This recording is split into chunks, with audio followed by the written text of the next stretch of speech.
त्या कृषी केंद्रात जाणार नाही अशी मी शपथच घेतली का घरी जेवढं मेहनतीने होते तेवढं मी करीन आणि आपलं खाण्यापुरते होते, खर्चही काहीच हे नाही आहे आणि सगळं सुरळीत आहे आता। गतवर्षी सुभाष पाळेकरांकडून झिरो बजेट नैसर्गिक शेती तंत्राबद्दल माहिती मिळाल्यावर शोभाताईंनी शेतात रसायनांचा वापर न करण्याचा निर्धार केलाय। त्यांचा हा निर्धार त्यांना शाश्वत शेतीकडे घेऊन जाणारा ठरल्याचा त्यांचा अनुभव आहे। वर्ध्याच्या बजाज फाउंडेशनमध्ये शोभाताई गाव कार्यकर्त्या म्हणून काम करतात, तर पतीला अचानक अपंगत्व आल्यानं आपल्या मुलासोबत त्या शेती देखील करतात। बजाज फाउंडेशन काय हे आम्हाला काही कळलं नव्हतं, झिरो बजेट काय हे पहिले आम्हाला काहीच माहीत नव्हतं। पण मी जे बजाज साहेबाच्या बजाज फाउंडेशनमध्ये सखी म्हणून काम करायला लागली तेव्हापासून ट्रेनिंग करणं, शिबिर करणं हे मला सगळं समजलं। सेवाग्रामच्या ट्रेनिंगला गेलो आम्ही, तिथे सुभाष पाळेकर साहेबाचं आम्ही जे ऐकलं, पण मी अनेक वर्षापासून करत आहे, पण या शेतीमध्ये मला काहीच फायदा मिळत नव्हता। अर्ध खर्च होत होता आणि अर्ध खाली मिळत होतं। शोभाताईंकडे 7 एकर शेती आहे।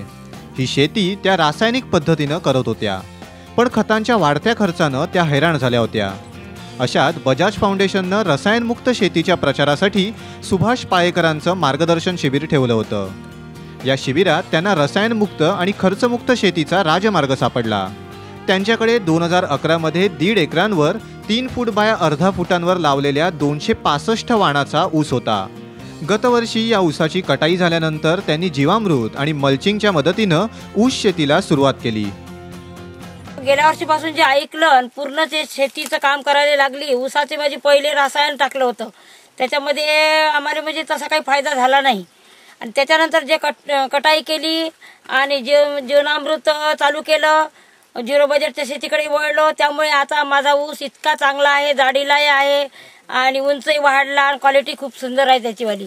पुन्हा आम्ही पाला सोलून त्याचं आच्छादन पसरवलं, पुन्हा पाणी दिलं, पुन्हा त्याच्यावर जीवनामृत टाकलं। नुसता शेणाचा, गोमित्राचा आणि गूळ आणि बेसन याचा फायदा घेऊन आम्ही शेती करत आहे। तसंच माझा गहू पण त्याचाच आहे, पराठी पण त्याचीच आहे, 10 गुंठे पराठी आहे, पण आता बरे 3 क्विंटलपर्यंत होण्याची शक्यता आहे, बोंड भरपूर आहे, सगळं काही चांगलं आहे। झिरो बजेटची शेती मी समोर करणार आणि लोकायला पण मी सांगतो झिरो बजेटकडे वळा, पण लोकांची मनस्थिती तिथपर्यंत येऊन नाही राहिली, काही दिवसानंतर सुद्धा त्या याच्यावर लोक येणार आहे। रासायनिक पद्धतीनं ऊस शेती करत असताना त्यांचा रासायनिक खतांवर हंगामात किमान 30,000 रुपयांचा खर्च झाला होता, तर रासायनिक खतं बंद करून दर पाण्याला 200 ते 300 लिटर जीवामृत द्यायला सुरुवात केल्यानंतर त्यांचा हा खर्च वाचला। 2.5 एकर आहे, पण मधामध्ये मोठ्या मोठ्या 5-5, 10-10 फुटाच्या आम्ही जाण्या येण्यासाठी सारण्या टाकल्या, तर 1.5 चक्कर धरायला पाहिजे। तर गेल्या वर्षी मला रासायनचा 85 क्विंटल टन झाला आणि त्याच्यानंतर खोडवा कापला आणि आम्ही जे याच्याकडे लागलो आपल्या झिरो बजेटकडे, झिरो बजेटचा ऊस घेतला, तर आता त्या ऊसाले 15 ते 17 पर्यंत फादवे फुटले आहे आणि जाडीले चांगला आहे आणि उंच खूप वाढला। झिरो बजेट तंत्राचा अवलंब करताना शोभाताईंनी जीवामृताच्या वापरावर भर दिला। तसंच आत्तापर्यंत त्यांनी सातत्यानं ऊसाच्या वाळलेल्या पानांचं मल्चिंग केलंय। शोभाताई ऊसाला महिन्यात किमान 1 वेळ पाणी देतात। जीवामृत, आच्छादन यामुळे पाण्याचा कमी वापर करणं त्यांना शक्य झालंय। 4-4 थैल्या टाकल्या, सुपला टाकला, युरिया टाकला, तर 85 टन फक्त ऊस भरला। म्हणजे काहीच फायदा मिळाला नाही त्याच्यामध्ये, म्हणजे खर्चाचाच अर्धा तो गेला। आणि त्याच्यानंतर जर मी यंदा झिरो बजेटची शेती करत आहे, तर याच्यामध्ये मला 2-2.5-2 लाखापर्यंत तरी येईल असं वाटते। 100 टनाच्या तर वर भरणार आहे ऊस, म्हणजे कारण का जाडीले खूप आहे आणि जे 4-5 जे होते ऊस, आता 10-15 ऊसापर्यंत आहे आणि उंचही खूप आहे, जाडाही खूप आहे। त्यामुळे मला असं वाटते का झिरो बजेटमधून मला 2 लाखाच्या वर होते का होते, एवढा फायदा होऊन राहिला। शोभाताईंना यंदा ऊसाच्या प्रत्येक डोळ्याला किमान 5 ते 6 ऊसांची संख्या जास्त दिसून आली। त्यांचा ऊस किमान 10 ते 11 फूट उंच झालाय। यंदा त्यामध्ये किमान 20 ते 30% वाढ त्यांना अपेक्षित आहे। खर्च पाहांचा झिरो, खर्च काहीच नाही। मी स्वतःच, आम्ही सगळे मुलगा, मी, आमच्या घरचे आणि एखादा रोजगार ठेवून आम्ही सगळे कामं करून घेतो।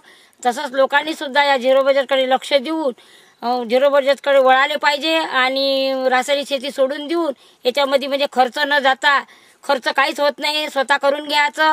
थोडासा त्रास होते पहिले आपल्याला, का असं वाटते का बा हे घाणेर डाळ हे आहे ते आहे, पण पैसा जात नाही ना, नाही तर किती पिकवलं तरी आपल्याला सगळं म्हणजे कृषी केंद्रातच नेऊन द्यावं लागते। म्हणून लोकांना एवढीच विनंती आहे का झिरो बजेटकडे वळून आपापल्या शेत्या झिरो बजेटच्या करायला पाहिजे. शोभाताईंनी झिरो बजेट शेती करण्याचा निर्णय घेतल्यानंतर त्यांच्या मुलाचा त्यांना विरोध झाला. पण खर्चमुक्त आणि रसायनमुक्त शेतीचं यश पाहून त्यांच्या मुलानं देखील संपूर्ण 7 एकरांवर झिरो बजेट तंत्राचा अवलंब सुरू केला आहे. झिरो बजेट शेती आहे याच्यावर विश्वास नव्हता काहीच. कारण काय युरिया सुपला आणा, औषध आणा, त्यामुळं पीक चांगलं दिसायचं, उत्पन्नसुद्धा दिसायचं. पण खर्च अर्धा आणि उत्पन्नामधून अर्धेच पैसे मिळायचे. पण आईने सांगितले का थोडंसं तरी करून पाय बा त्याचं. त्या हिशोबानं मागच्या वर्षी मी ऊस करून पाहिला. मला ऊसामध्ये चांगल्यात चांगला म्हणजे चांगलंच हे वाटलं का बाबा उत्पन्न चांगलं येऊन राहिलं बा आपलं. पहिले मागच्या वर्षी मी याच्यामध्ये युरिया सुपला टाकला, 5-6 फडतुडे निघाले होते. आता यंदा याच्यामध्ये 17-18 फडतुडे आहे. जाडीही चांगली आहे ऊसाची आणि उंचसुद्धा आला. त्यामुळे यंदा मला असं वाटतं की मला याच्यातून भरपूर पैसे मिळण्याची आशा आहे. आणि नवीन ऊससुद्धा लावला त्याच्यामुळे यांच्या झिरो बजेट शेतीचा. त्याच्यामध्ये आंतरपीक म्हणून मी कांद्याचं पीकसुद्धा टाकलं आहे. आता निघायचा तो कांदा. म्हणून मी बा आता असं ठरवलं पूर्णच्या पूर्ण आपली जे 7-7 एकर शेती आहे हे झिरो बजेटच्याच हिशोबानं करायची आणि याच्यामध्ये सुखी राहून आपलं घर कुटुंब चांगलं चालवायचं.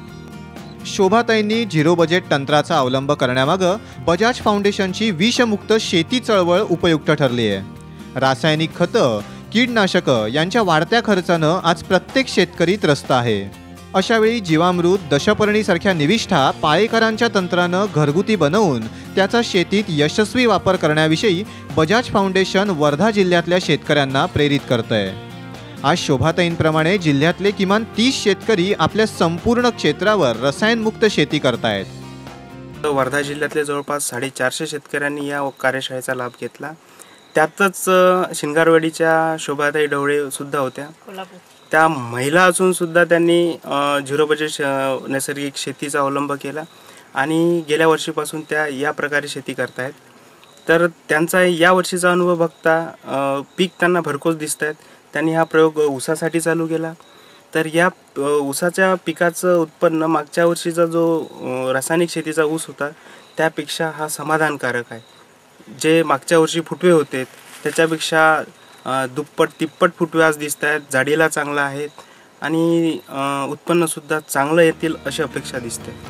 विदर्भात शेती परवडत नाही म्हणून शेतकऱ्यांमध्ये नैराश्य येत आहे. यामुळं आत्महत्यांसारखा मार्ग इथला शेतकरी अवलंबतोय. अशावेळी सुभाष पाळेकरांच्या झिरो बजेट नैसर्गिक शेती तंत्राचा प्रभावी वापर केल्यास शेती आणि शेतकऱ्यांच्या जीवनात नक्की बदल होईल असा शोभाताईंसारख्या असंख्य शेतकऱ्यांचा विश्वास आहे. गजानन भोयर, साम टीव्ही, वर्धा.